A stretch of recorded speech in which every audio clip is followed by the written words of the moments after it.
As evening approaches, a thick London fog moves quietly across the still waters of the Thames River, spreading along the cobblestone streets, covering the familiar landscape of the city. In Baker Street, the lodgings of 221B are empty, for Sherlock Holmes and Dr. Watson have left long ago on another case of murder.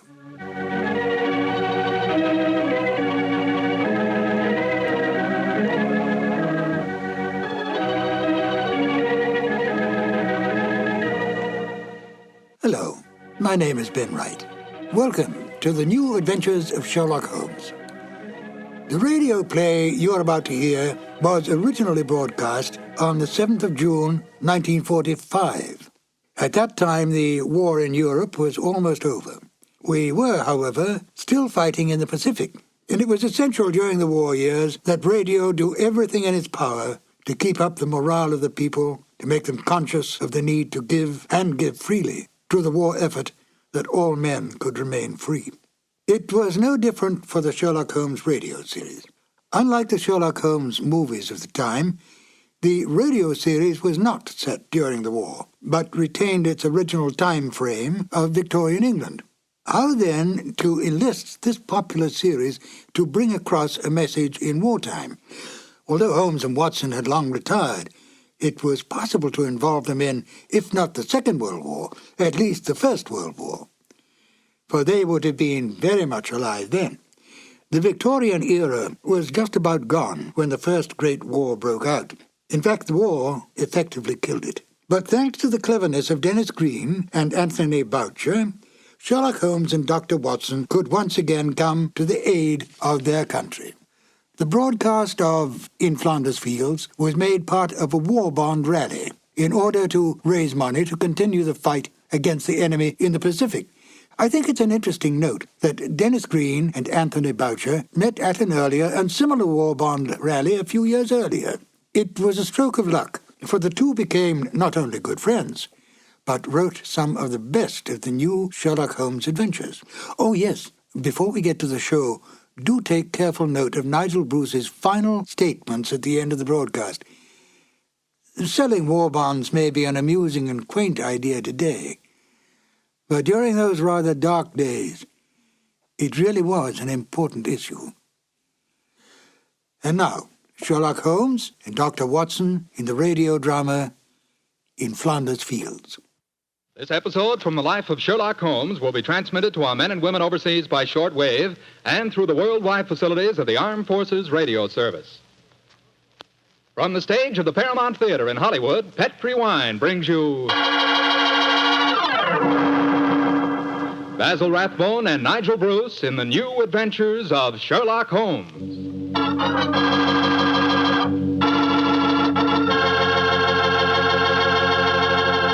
The Petri family, the family that took time to bring you good wine, invite you to listen to Dr. Watson tell us about another exciting adventure he shared with his old friend, that master detective, Sherlock Holmes.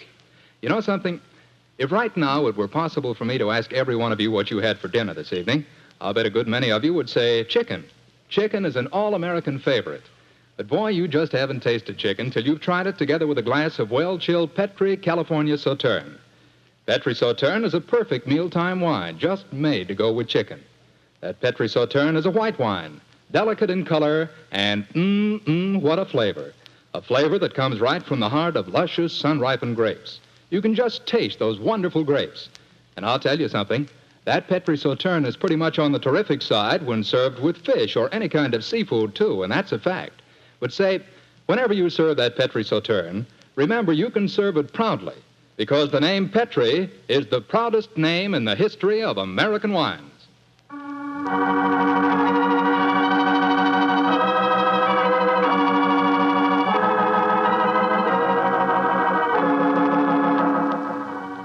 And now for our weekly doctor's appointment. Let's knock on his library door and see if... There's no point in doing that, Mr. Slattery. I'm right behind you. Oh, hello, Dr. Watson. Don't tell me you've been stalking me. No, my boy, I was on the patio and I heard your footsteps, so I thought that I'd come in and fetch you. Let's go back and sit out there, shall we? It's a beautiful evening. That's fine with me, Doctor. Here we are. Now, settle yourself down in a chair and light a cigarette, if you have one. And I'll get on with my story.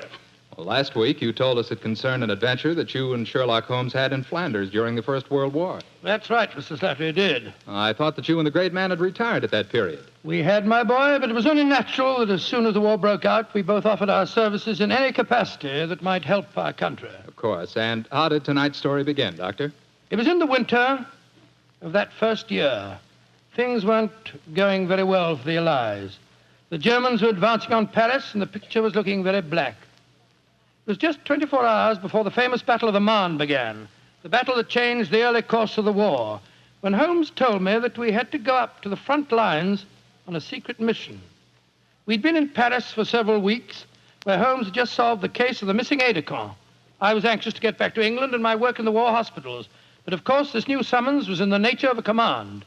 And so, late on a rainy September afternoon, Holmes and I, with the boom of gunfire in our ears, found ourselves in the front seat of a staff car, sloshing and jolting its way towards the battlefield. Am I driving too fast for you, gentlemen? No, Sergeant, not at all. No, you're doing a splendid job. Oh, my man, look out, considering the state of the road. Thank you, sir. Hello? The gunfire's getting nearer, Holmes. Yes, old fellow. I imagine we haven't much further to go, have we, Sergeant? No, sir, we're nearly there. Did you notice the two civilians in the back seat, Holmes? Yes. Handsome woman and a distinguished-looking man, several years her senior. I wonder who they are. I'll tell you. He's a Shakespearean actor of some note, though he never achieved the fame to which he thinks he's entitled. I shouldn't be at all surprised if he feels that he's been slighted in not receiving a knighthood. But, Holmes, that's amazing. How can you possibly deduce all that from just looking at the man as we got into the car? Elementary, my dear fellow, I didn't deduce it. We saw him twice last year in the London Theatre, if you remember. What? His name is Maitland Morris. As for his biography, he's a friend of my brother, Mycroft's.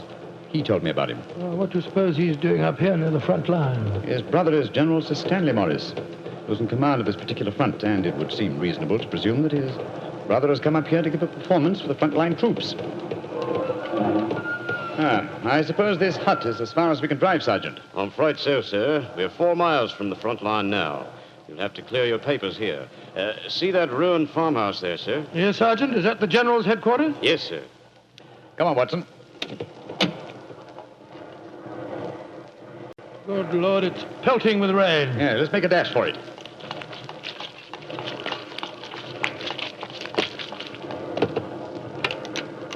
Oh, who goes there?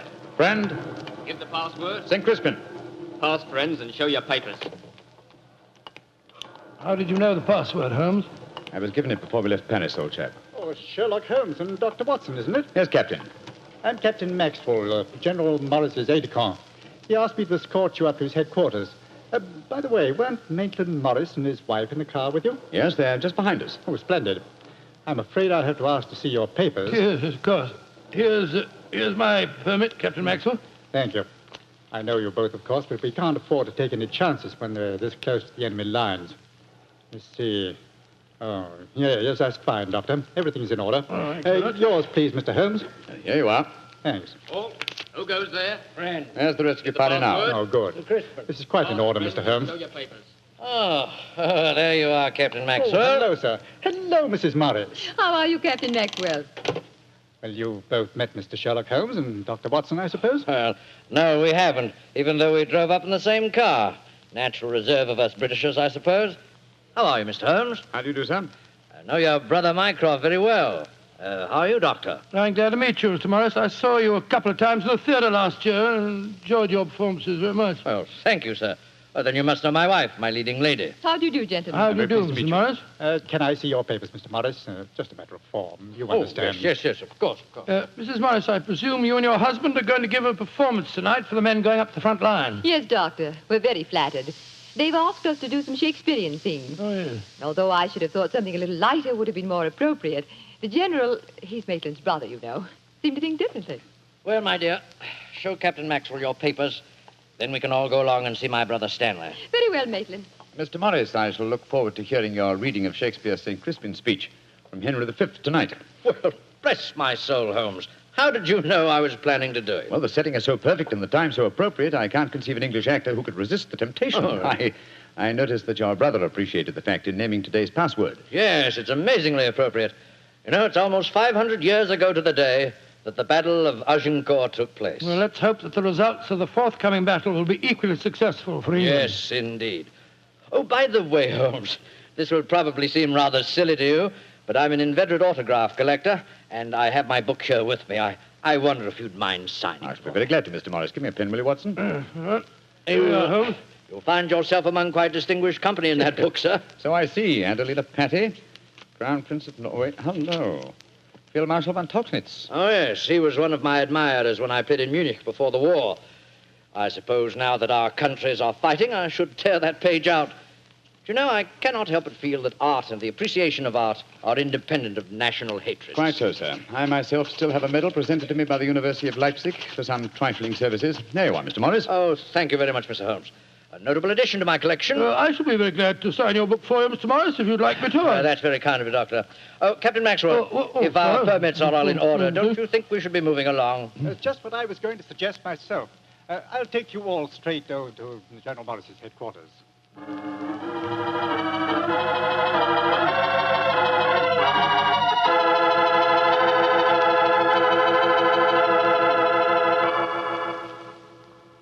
General Morris, may I introduce Mr. Sherlock Holmes and Dr. Watson? How do you do, sir? How are you, General? How do you do? Know a lot about you. Long way from Baker Street, isn't it? Yes, indeed, sir.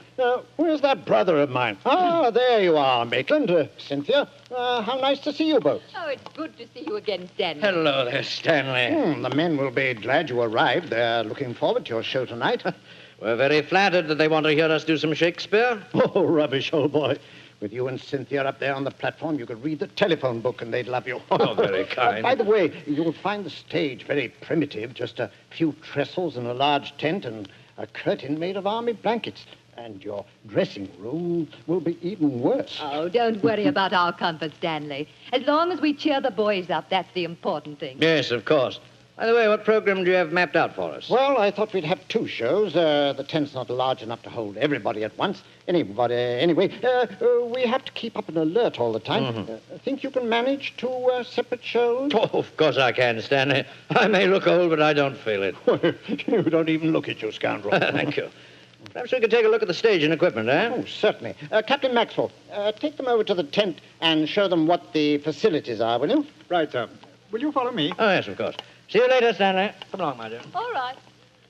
I'm glad you're here, Holmes. I'm sure I can speak quite freely in front of Dr. Watson. Oh, yes, with perfect freedom, sir. He's my colleague, and he's an old army man himself. Really? What regiment, Doctor? The 5th Northumberland Fusiliers, sir. Later attached to the Berkshires in Afghanistan and wounded in the Battle of Mainwan. Really? Oh, then I'm sure I can speak freely in front of you. Holmes, you know why you're up here so near the front line, don't you? I have a very shrewd suspicion, sir. Yeah, I thought you had. That's why I asked for you to be sent here. You asked for me to be sent here, General. Yes, I think I understand. Well, I wish I did. You will, Doctor, in due time. In the meanwhile, gentlemen, I'll have an orderly show you to your quarters. Thank you, sir. And, Holmes, take a look around, will you, and keep your ears open. We're comparatively a little distance from the German front lines, and yet there's a very puzzling silence just now. Yes, I noticed that, sir. And half an hour ago, on our way up, there's quite a lot of shelling. Exactly. It's unnatural and rather frightening at a time like this. You see, we're attacking at dawn. The enemy might be trying to infiltrate spies, and the whole success of this battle depends on a surprise attack. I quite understand, sir. Come on, Watson.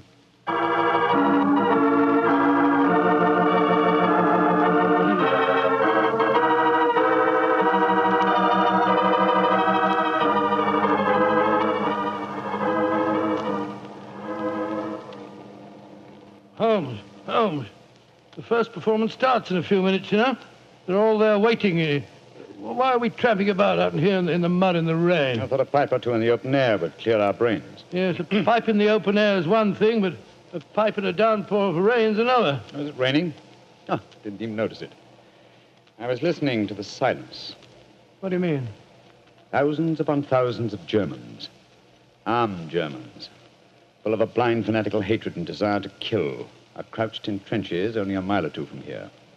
Surrounding us are an equal number of English boys, also armed, and with a will, if not the desire, to fight, because they know their cause is the cause of freedom and justice. All these thousands poised, ready to pounce on each other and fight to the death, and yet, beyond that patter of rain, there isn't a sound to break the stillness of a September evening. Strange world we live in, old chap. You're being unusually rhetorical, Holmes. Yes, I am, aren't I? Let's be a little more practical, shall we? I wonder what is wrong with the actors tonight. Oh, why do you ask that? Well, a little while ago, I noticed Mrs. Morris in a great state of excitement, going towards the farmhouse where the General is. Then she went back to her own quarters, and now she seems to be headed in our direction.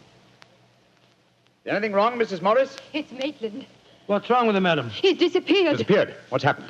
We were in the tent together, making up for our performance, when an orderly came in with a message. Maitland said it was from his brother, slipped on a raincoat and went out, saying he'd be back in a few moments. I waited and waited, and after a while I got worried, and I went over to see the General myself. He said that he'd sent no message, and that he hadn't seen any sign of Maitland. Good Lord, what could have happened to him? I don't know, Doctor, but I'm frightened. What shall I do, Mr. Holmes? You're a brave woman, Mrs. Morris. Brave? I don't know, Mr. Holmes. Why? Because the show must go on. I shall take your husband's place. But Holmes, something's happened to Maitland Morris. He's in danger. He might True, be... Watson, true. Huh? But 1,000 men inside that tent are in mortal danger, too. Tomorrow morning, many of them may be corpses on the fields of Flanders. But tonight, they've been promised a show. Do you think that you can do it, Holmes? Oh, I think I can, with the help of Mrs. Morris. I can't do it, Mr. Holmes. You can, Mrs. Morris, and you will.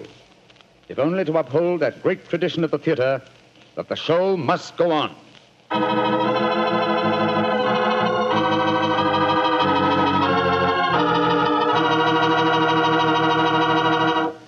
We'll hear the rest of Dr. Watson's story in just a few seconds. Time I'd like to take to tell you that if you've got a butcher who has meat and you've got the points to get that meat, don't forget to bring home a bottle of Petri California Burgundy. Tell you why. That Petri Burgundy is a rich red mealtime wine that's wonderful with any meat or meat dish. That's a fact. Petri Burgundy can make a banquet out of a hamburger. And boy, Petri Burgundy and old-fashioned Irish stew are bosom companions. Just get yourself some Petri Burgundy and share it with your family. Petri Burgundy is the best friend a good meal ever had.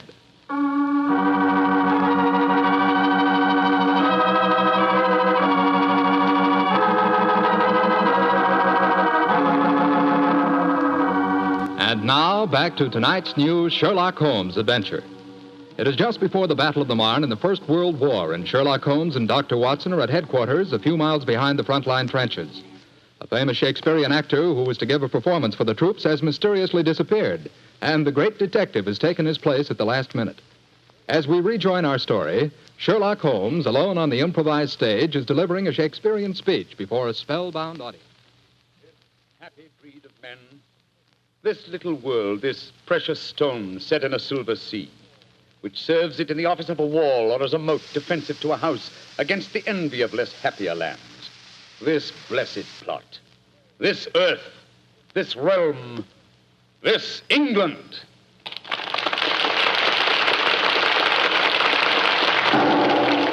Holmes! That shot, are you all right? Yes, old chap. Fortunately, I started to leave the stage as the shot was fired. The bullet just missed me. I heard it splinter some wood nearby. But who on earth would want to shoot you? That's what we've got to find out, though I think it more likely that the shot was intended for me. It was not intended for me, but for Maitland Morris, the man for whom I'm substituting. Well, even so, who'd want to shoot him? Oh, don't ask me so many questions, old fellow. Let's see what clues we can find. Now, the shot was fired from outside the tent from behind me. Yes, look there. See the hole in the tent there? By Jove, yes. The footlights would outline your shadow on the back of the tent. Whoever it must have fired at your silhouette. The question is, where did the bullet embed itself? Aha. Look here, Watson. You got a penknife? Yeah, wait a minute. Here, Holmes. This shouldn't be hard to extract. Look at this splintered tent pole. Wait a minute. There we are. Excellent. Huh. Very interesting. Well, what's so interesting about it? Just a revolver bullet, isn't Oh, no, it? it isn't, Watson. Huh? It's far from just a revolver bullet. This bullet was fired from a German Luger pistol. A German pistol? There must have been a spy here behind our lines. That's a reasonable enough assumption. Yes, we may be sure that No English soldier would carry such a weapon and face inspection. Come on, I want to talk to Mrs. Morris.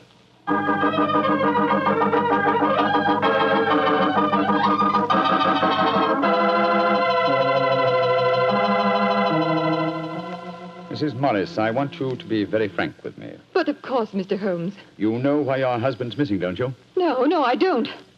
Have you found out anything? Come, madam. Why keep up this pretense any longer? I know that your husband is a spy, or at least a great sympathizer with the German cause. The General's brother a spy? Good Lord. How dare you say that? Because it's true. Foreign Office have been suspicious of his sympathies for some time. His own brother knew it. That's why he asked to have me sent up here to keep an eye on him during his visit. It is true. Why should I keep up the pretense any longer? You see, Maitland was a disciple of Stuart Houston Chamberlain. Oh, who was this Stuart Houston Chamberlain? An Englishman who married one of Richard Wagner's daughters and became a German citizen, and an arch-enemy of England. I tried to dissuade Maitland. I implored him to consider his British heritage, his brother's name and mine. But Maitland was a strange man. His life was one of frustration and envy. Envy of his brother, I suppose? Yes. When Stanley was knighted, it hurt Maitland terribly. He said it was typical if the English would knight a soldier and yet leave a great artist like himself unrecognized. That in Berlin, they really understood and rewarded the artist. Well, if the authorities knew that, it's amazing they allowed him to come so close to the front lines at a time like this. Oh, it was at the general's request. He wanted to plead with my husband, to warn him that his secret was known. And now Maitland's gone over to the German lines. Oh, it's terrible. It's worse than that. It's disastrous. He can give them information as to the strength of our troops here. He knows the password. He might even know the hour the attack is timed to start. How did your husband expect to enter the German lines in safety, Mrs. Morris? He speaks fluent German, Mr. Holmes. I fancy the autograph book he was carrying, containing the signature of Field Marshal von Tauchnitz, was in reality his pass through the German lines. You've told the general that his brother was gone, of course. I haven't been able to. He moved up to the front line position immediately after the first performance, though I had warned him what I thought Maitland was planning to do. I think he intended to give his performance first, then cross the lines immediately afterwards. But something must have made him change his mind. Perhaps he suspected I'd warned the general. Anyhow, as you know, when I got back to our quarters, he'd gone. Did he leave any note, madam? Yes, he did. Here it is. Thank you. I have gone, my dear. Try and understand and forgive if you can. You wouldn't come with me, and so I'm taking what is left of my heart and my hopes where they belong, among the friends that understand and appreciate me. It is something stronger than love and blood and country that makes me do this. It is something dearer to me than life itself. Dearer to me than life itself. Oh, how could he? How could he? The shame of this will kill poor Stanley. Mr. Holmes, will you break the news to him? I know it's cowardly of me, but I just can't tell him myself. Don't worry, Mrs. Morris. I'll tell him. Dr. Watson and I will ask Captain Maxwell to escort us to the General's frontline headquarters. In the meantime, try and keep calm. We'll tell him.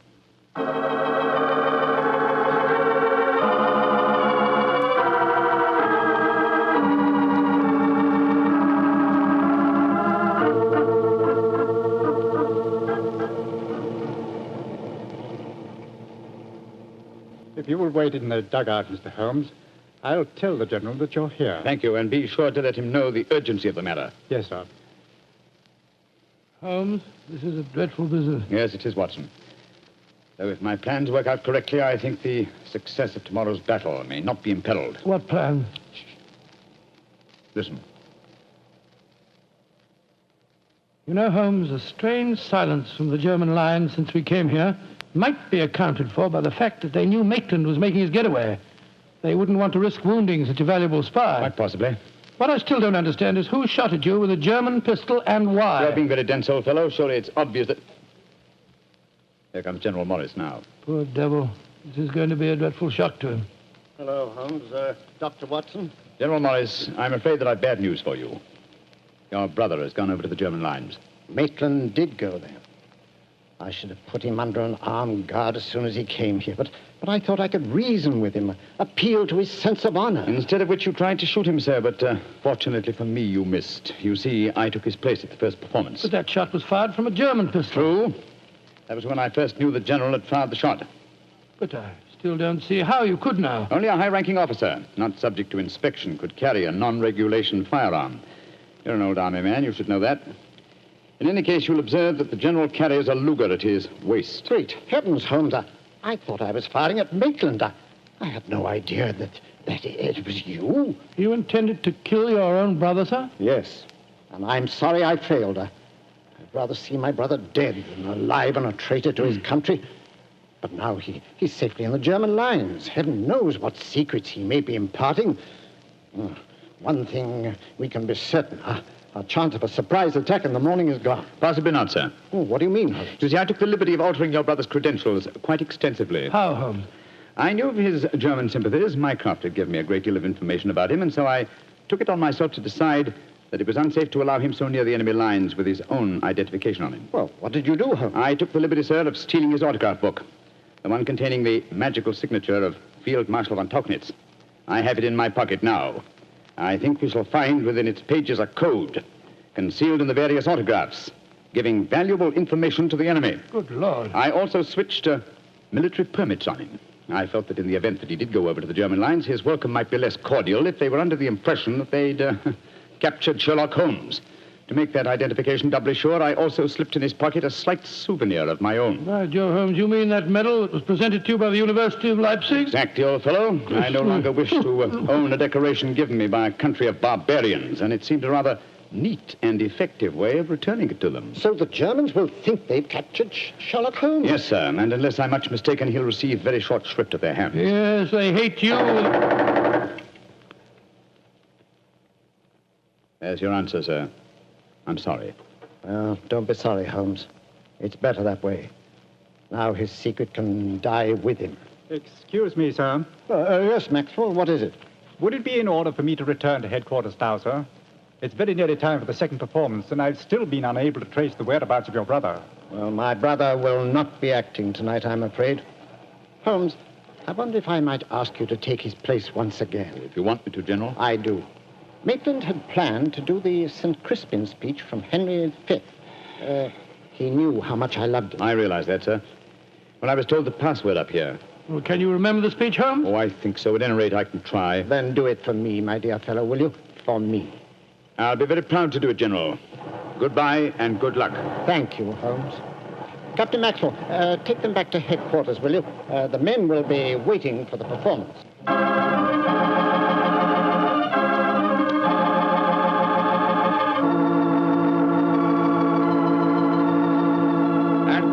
Crispian shall ne'er go by from this day to the ending of the world, but we in it shall be remembered. We few, we happy few, we band of brothers. For he today that sheds his blood with me shall be my brother. Be he ne'er so vile, this day shall gentle his condition. And gentlemen in England now abed shall think themselves accursed they were not here, and hold their manhoods cheap, while any speaks that fought with us upon St. Crispian's Day.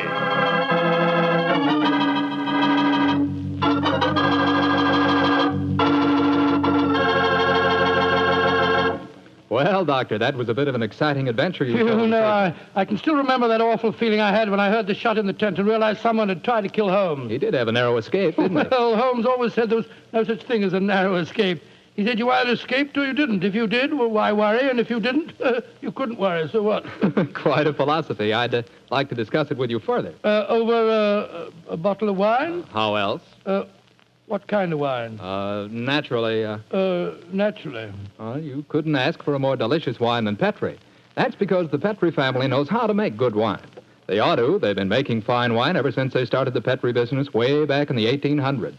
And because the business has always been family-owned and operated, well, they've been able to hand on from father to son, all they've ever learned about the art of turning luscious grapes into fragrant, delicious wine. That's why no matter what type Petri wine you buy for any occasion, you can be sure it's good wine because Petri took time to bring you good wine. And now, Dr. Watson, how's about giving us a clue to next week's Sherlock Holmes adventure? Next week, Mr. Clatter, I'm going to tell you in a most unusual adventure in which Holmes and I are trapped in an airtight metal chamber, our only companion being a murdered scientist. Well, sounds like a story we don't want to miss, Doctor. See you next week. Yes. Oh, just a second, Mr. Clatter. Before we go, I just want to tell our listeners that tonight we're broadcasting from the stage of the Paramount Theater here in Hollywood on behalf of the 7th War Loan Drive. The ticket of admission to the theater was a war bond.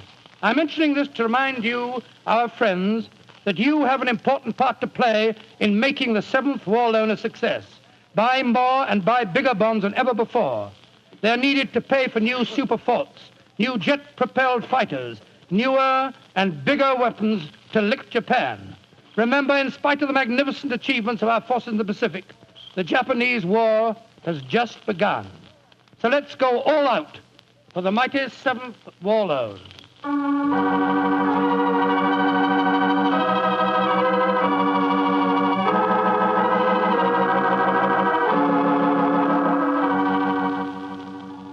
Tonight's Sherlock Holmes adventure is written by Dennis Green and Anthony Boucher and is based on an incident in the Sir Arthur Conan Doyle story, The Adventures of the Blanched Soldier. Mr. Rathbone appears through the courtesy of Metro-Goldwyn-Mayer, and Mr. Bruce through the courtesy of Universal Pictures, where they are now starring in the Sherlock Holmes series.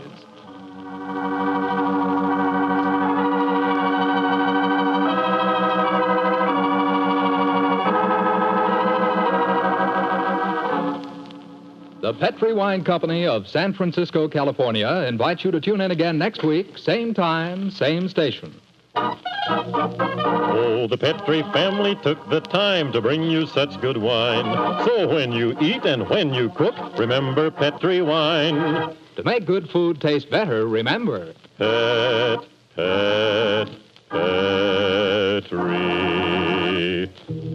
wine. This is Jack Slattery saying good night for the Petri family. This is the Mutual Broadcasting System.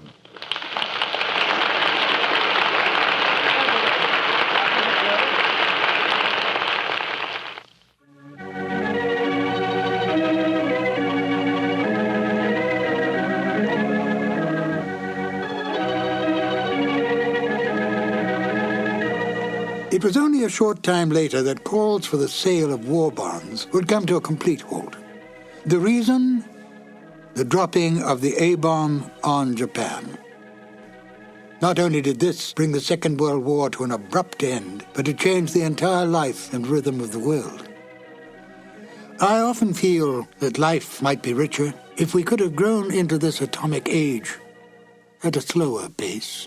Still, we can go back in our imagination to an easier, slower time, a less violent time, a time of Sherlock Holmes and the good doctor. This is Ben Wright, and I'll join you again shortly with another new adventure of Sherlock Holmes.